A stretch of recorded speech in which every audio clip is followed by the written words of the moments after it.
terminé. 4 chasseurs annoncent avoir capturé Toby.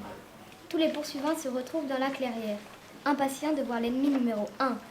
Les chasseurs s'apprêtent à présenter leur prise à Joe Mitch. Ils ouvrent le sac en s'excusant pour l'état de la marchandise. Le hurlement de Nordsamen fit une déchirure au beau milieu de ce petit matin d'automne. La foule se dressa brutalement. Nord se précipita vers le cœur de la clairière. Il faisait rouler sur les côtés tout ce qui était sur son chemin. Il ne pouvait rien exprimer d'autre que ce cri de douleur et cette violence qui écrasait tout. Nils! La plupart des bûcherons avaient aussi reconnu le petit Amen, le fils de l'un des leurs. Mais tous les autres ne saisissaient pas la tragédie qui était en train de se jouer. Ils regardaient ce grand bonhomme devenu fou qui courait vers un enfant couvert de sang. Les 4 chasseurs, eux, ne comprenaient rien. Cela valait mieux pour eux. Quand on va être réduit en bouillie, il n'est pas indispensable de le savoir à l'avance. Quant à Joe Mitch, Limmer et Thorn, ils étaient totalement immobiles, la bouche ouverte, fixant simplement le sac et l'enfant. Ils réalisaient juste que ce n'était pas Toby.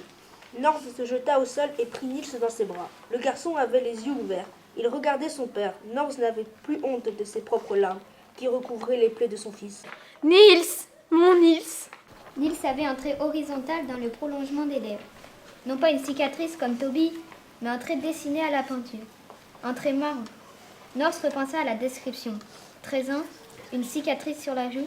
Oui, avec ce trait marron, on aurait pu prendre Nils pour Toby. Pourquoi? Gémissait Nordsamen. Pourquoi? Il s'était levé et portait l'enfant dans ses bras. Pourquoi? Alors, il pencha son oreille vers le visage de son fils. Nils essayait de dire quelque chose. Sa bouche bougeait un tout petit peu.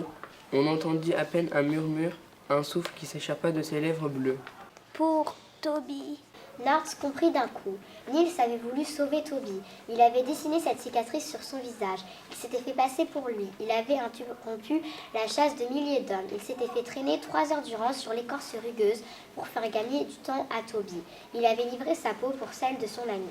Ce que ressentit Nors était quelque chose de nouveau encore. Quelque chose qui fit cesser ses hurlements et ses larmes.